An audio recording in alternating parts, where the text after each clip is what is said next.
नमस्कार दोस्तों, मैं सुधीर चौधरी और आप देख रहे हैं ताजा पॉइंट न्यूज। तो आइए बात करते हैं आज के मुख्य समाचार में देश भर की तमाम बड़ी खबरों पर नजर डालते हैं। इससे पहले आप हमें कमेंट में जरूर बताएं कि आप ये वीडियो कहां से देख रहे हैं। अगर आपने अभी तक वीडियो को लाइक नहीं किया तो लाइक करके चैनल को सब्सक्राइब जरूर करें।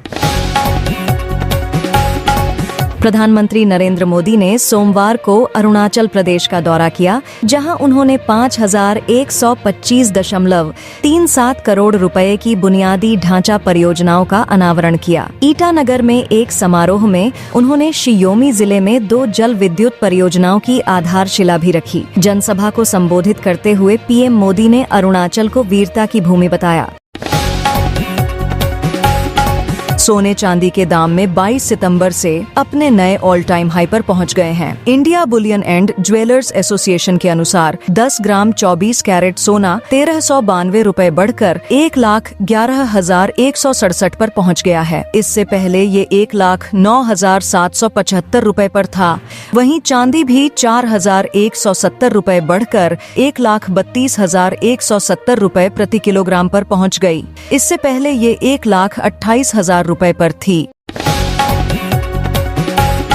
गुजरात के अहमदाबाद में 12 जून 2025 को हुए एयर इंडिया प्लेन क्रैश मामले में सुप्रीम कोर्ट ने केंद्र सरकार को नोटिस भेजा है। इस हादसे में 270 लोगों की जान चली गई थी, लेकिन दुर्घटना का कारण अभी तक पता नहीं चला है। इस पर सुप्रीम कोर्ट ने इस प्लेन क्रैश की स्वतंत्र जांच की मांग की है, जिस पर न्यायालय ने केंद्र सरकार को नोटिस जारी किया है। इलाहाबाद हाई कोर्ट ने उत्तर प्रदेश सरकार को सख्त निर्देश दिए हैं कि जाति को बढ़ावा देने वाली हर चीज पर रोक लगाई जाए। कोर्ट ने कहा कि पुलिस की एफआईआर, सरकारी दस्तावेजों, गाड़ियों और सार्वजनिक जगहों से जाति का नाम पूरी तरह हटाया जाए। यह फैसला 16 सितंबर 2025 को जज विनोद दिवाकर ने सुनाया। उन्होंने जाति को बढ़ावा देने को देश के खिलाफ बताया और कहा कि संविधान का सम्मान करना ही सच्ची देशभक्ति है।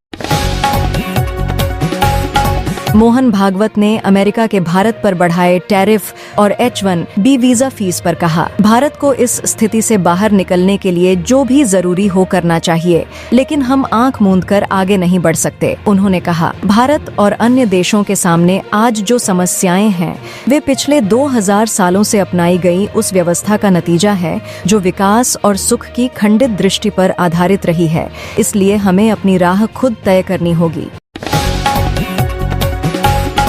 लखनऊ के डॉक्टरों ने प्रयागराज के युवक की फ्रोजन एलिफेंट ट्रंक प्रोसीजर के जरिए जटिल सर्जरी कर नया जीवन दिया है। 7 घंटे तक चली इस जटिल सर्जरी के दौरान करीब 40 मिनट तक ब्लड सर्कुलेशन भी रोकना पड़ा। साथ ही बॉडी टेम्परेचर को भी 18 डिग्री सेल्सियस तक रखा गया। ऑपरेशन के बाद आखिरकार डॉक्टर ब्रेन को ऑक्सीजन पहुंचाने वाली धमनियों को दुरुस्त करने में सफल रहे हैं। ऑपरेशन के बाद मरीज को कुछ दिन अस्पताल में रखा गया और फिर उसे अस्पताल से छुट्टी दे दी गई।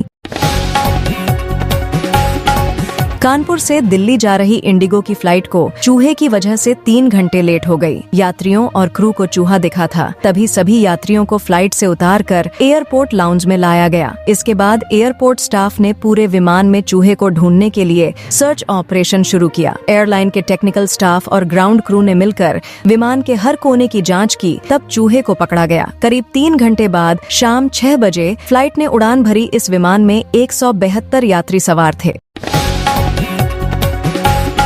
हिमाचल प्रदेश के पीडब्ल्यूडी मंत्री विक्रमादित्य सिंह ने सोमवार को चंडीगढ़ में विवाह के बंधन में बंध गए। उन्होंने चंडीगढ़ यूनिवर्सिटी में बतौर प्रोफेसर कार्यरत डॉक्टर अमृत कौर से दूसरी शादी रचाई है। यह विवाह समारोह चंडीगढ़ के सेक्टर 11 स्थित एक गुरुद्वारे में संपन्न हुआ। रक्षा मंत्री राजनाथ सिंह ने कहा है कि भारत बिना किसी आक्रामक कदम के पाकिस्तान के कब्जे वाले कश्मीर पीओके पर नियंत्रण वापस पा लेगा। उन्होंने मोरक्को में भारतीय समुदाय से बात करते हुए कहा कि पीओके के लोग मौजूदा सरकार से आजादी चाहते हैं और पीओके खुद ही भारत का हिस्सा बन जाएगा। हनी सिंह एक बार फिर सुर्खियों में हैं। हनी सिंह ने हाल ही में लाइव आकर अपनी आने वाली एल्बम की घोषणा की है। इसमें 51 गाने हैं और यह एल्बम 26 सितंबर को रिलीज होगी। इस दौरान हनी सिंह ने बिना नाम लिए बॉलीवुड रैपर रफ्तार और बादशाह पर भी निशाना साधा। उन्होंने कहा कि जो लोग कहते हैं कि हनी सिंह को रैप करना नहीं आता, उन्हें अब उनके गानों से असली रैप का मतलब पता चलेगा। लाइव के दौरान हनी सिंह का अंदाज बेबाक और तीखा नजर आया। उन्होंने यहाँ तक कह दिया कि उनकी दाढ़ी धूप में सफेद नहीं हुई है। पटना में आयोजित युवा अधिकार संवाद कार्यक्रम में कांग्रेस नेता कन्हैया कुमार ने केंद्र और बिहार सरकार दोनों पर तीखा हमला बोला है। उन्होंने कहा कि यह संविधान बचाने की लड़ाई है। नागरिक का सवाल धर्म का नहीं, बल्कि रोजगार, व्यापार और नौकरी का है। केंद्र सरकार पर निशाना साधते हुए कन्हैया ने आरोप लगाया कि सरकार ने अपने दोस्तों का 16 लाख करोड़ का कर्ज माफ कर दिया, लेकिन नौकरी, रोजगार और किसानों के लिए उसके पास पैसे नहीं हैं। मध्य प्रदेश में मुफ्त राशन योजना में बड़ी गड़बड़ी सामने आई है। ऐसे लोगों को भी इस योजना का लाभ मिल रहा है जिनकी सालाना आय 6 लाख रुपए से ज्यादा है। ऐसे लोग भी हैं जो किसी कंपनी में डायरेक्टर हैं और टैक्स जमा करते हैं। इस गड़बड़ी के सामने आने के बाद अब राज्य सरकार ने 5.46 करोड़ हितग्राहियों के डेटा की जांच शुरू कर दी है। ये गड़बड़ी केंद्र सरकार के निर्देश पर राज्य सरकार ने पकड़ी है। बक्सर से टाटा जा रही सुपरफास्ट एक्सप्रेस के पहिए में सोमवार को आग लगने से अफरा तफरी का माहौल बन गया। नई दिल्ली हावड़ा मेन रेलखंड पर जामताड़ा और विद्यासागर स्टेशन के बीच काशीटांड हॉल्ट के पास यह घटना हुई। संभल से सपा सांसद जिया उर रहमान बर्क ने एएसपी अनुज चौधरी के ट्रांसफर पर कहा, ऐसे अधिकारी को पुलिस सेवा में रहने का कोई अधिकार नहीं है। ऐसे अधिकारियों पर सरकार को बहुत पहले ही कार्रवाई करनी चाहिए थी, लेकिन सरकार ने उल्टे प्रमोशन कर दिया। अब संभल में स्थिति शांतिपूर्ण रहेगी और सभी नागरिक सुकून से रह सकेंगे। 22 सितंबर से घी, पनीर खरीदने से लेकर कार और ऐसी खरीदना भी सस्ता हो गया है। सरकार ने 3 सितंबर को जीएसटी में कटौती का ऐलान किया था, जो अब लागू हो गई है। अब केवल 2 स्लैब में जीएसटी लगेगा, 5% और 18% पर। सरकार ने टैक्स सिस्टम को आसान बनाने के लिए ऐसा किया है। जीएसटी काउंसिल की 56वीं मीटिंग में इस पर फैसला लिया गया था। पंजाब में आई बाढ़ से राज्य में त्राहिमाम मच गया था, जिससे लोगों को भारी नुकसान हुआ। प्रधानमंत्री मोदी ने 1600 करोड़ रुपए के राहत पैकेज की घोषणा की, लेकिन नेता प्रतिपक्ष राहुल गांधी ने इसे पंजाब के लोगों के साथ अन्याय बताया है। उन्होंने कहा कि बाढ़ से 20,000 करोड़ रुपए का नुकसान हुआ है और यह पैकेज अपर्याप्त है। वाराणसी में एयर इंडिया एक्सप्रेस की बेंगलुरु वाराणसी उड़ान में एक यात्री ने कॉकपिट का दरवाजा खोलने की कोशिश की। यात्री ने सही पासकोड भी डाला, पर कैप्टन ने अपहरण के डर से दरवाजा नहीं खोला। विमान में सवार सभी यात्रियों को सीआईएसएफ को सौंप दिया गया। घटना के बाद विमान को वाराणसी हवाई अड्डे पर सुरक्षित उतारा गया। मुख्य चुनाव आयुक्त ज्ञानेश कुमार जल्द ही बिहार का दौरा करेंगे। चुनाव आयोग दशहरा और दीपावली के बीच चुनाव कार्यक्रम का ऐलान कर सकता है, जिसमें छठ पर्व का भी ध्यान रखा जाएगा। मतदाता सूची का अंतिम प्रकाशन 30 सितंबर तक होना है, जिसके बाद चुनाव की तारीखों की घोषणा की जाएगी। भारत अंतरिक्ष में अपने सैटेलाइटों की सुरक्षा के लिए बॉडीगार्ड सैटेलाइट बनाने की तैयारी कर रहा है। हाल ही में एक पड़ोसी देश का सैटेलाइट भारतीय सैटेलाइट के बेहद करीब आ गया था, जिसके बाद सरकार ने यह फैसला लिया। इस प्रोजेक्ट के लिए 270 अरब रुपए का बजट निर्धारित किया गया है, जिसके तहत 50 सर्विलांस सैटेलाइट बनाई जाएंगी। पहला सैटेलाइट अगले साल लॉन्च किया जा सकता है। अमेरिकी राष्ट्रपति डोनाल्ड ट्रंप के H-1B वीजा पर भारी फीस लगाने के बाद चीन ने के वीजा नामक एक नई वीजा कैटेगरी शुरू करने का फैसला किया है। इस वीजा के माध्यम से चीन दुनिया भर के युवा वैज्ञानिकों और तकनीकी प्रोफेशनल्स को आकर्षित करने की योजना बना रहा है। यह वीजा शिक्षा, संस्कृति, विज्ञान, तकनीक और व्यवसाय जैसे क्षेत्रों में अवसरों को बढ़ावा देगा। नया वीजा 1 अक्टूबर 2025 से लागू होगा।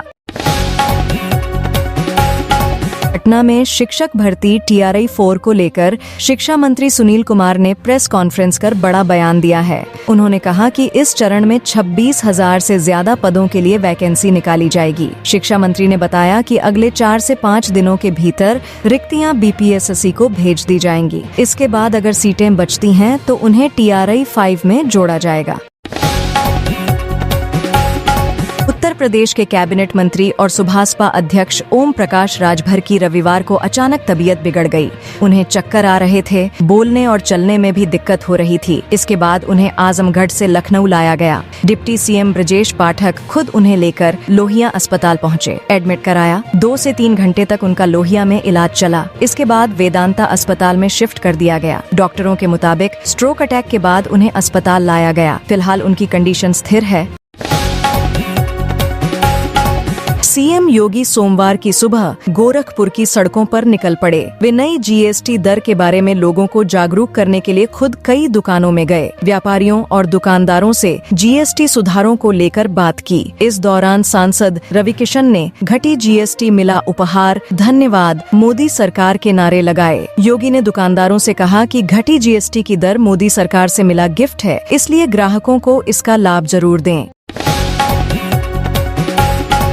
गाजा सिटी और शरणार्थी शिविर पर इजरायल के हमले में 40 से ज्यादा लोग मारे गए हैं, जिनमें 19 महिलाएं और बच्चे शामिल हैं। इस हमले में 14 लोग एक ही भवन पर हुए हवाई हमले में मारे गए। बुरेजी शरणार्थी शिविर में दवा लेने पहुंचे लोगों पर हमले में 8 फलस्तीनी मारे गए, जिनमें 4 बच्चे और 2 महिलाएं थीं।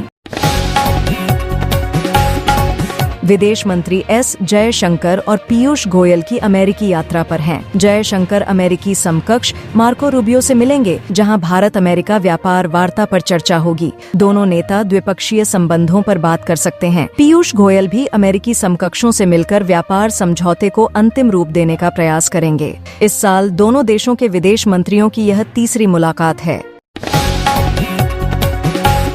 सुप्रीम कोर्ट ने दिल्ली दंगों की साजिश से जुड़े UAPA मामले में उमर खालिद, शर्जील इमाम, गुलफिशा फातिमा और मीरान हैदर की याचिकाओं पर सुनवाई करते हुए दिल्ली पुलिस से जवाब मांगा है। इन कार्यकर्ताओं ने दिल्ली हाई कोर्ट के उस आदेश को चुनौती दी है जिसमें उन्हें जमानत देने से इनकार कर दिया गया था। अगली सुनवाई 7 अक्टूबर को होगी। नवरात्र का पर्व शुरू हो गया है। इस अवसर पर PM मोदी ने देशवासियों को शुभकामनाएं दी और स्वदेशी पर ध्यान केंद्रित करने की सलाह दी। उन्होंने नवरात्र के अवसर पर लागू हुई GST की नई दरों को GST बचत उत्सव का नाम दिया, जिससे कई वस्तुएं सस्ती हो गई हैं। PM मोदी ने सोशल मीडिया पर शुभकामनाएं दी और मां शैलपुत्री की पूजा का उल्लेख किया। पूर्णिया में लोजपा की नव संकल्प महासभा में चिराग पासवान ने बिहार फर्स्ट का संकल्प दोहराया। उन्होंने जाति और धर्म के नाम पर बिहार को पिछड़ा रखने वालों पर हमला बोला और MY समीकरण को जनता के साथ धोखा बताया। उन्होंने बिहार को विकसित बनाने, युवाओं को रोजगार देने और महिलाओं को सम्मान दिलाने का वादा किया। ब्रिटेन, कनाडा, पुर्तगाल और ऑस्ट्रेलिया ने फलस्तीन को राष्ट्र का दर्जा दिया है, जिस पर इजरायल के PM नेतन्याहू ने नाराजगी जताई है। नेतन्याहू ने इस फैसले को आतंकवाद को पुरस्कृत करने का प्रयास बताया है। उन्होंने कहा कि जॉर्डन नदी के पश्चिम में कोई फलस्तीनी राज्य नहीं होगा और इस फैसले पर इजरायल जवाब देगा। चारों देशों ने 21 सितंबर को फलस्तीन को औपचारिक रूप से मान्यता दी है।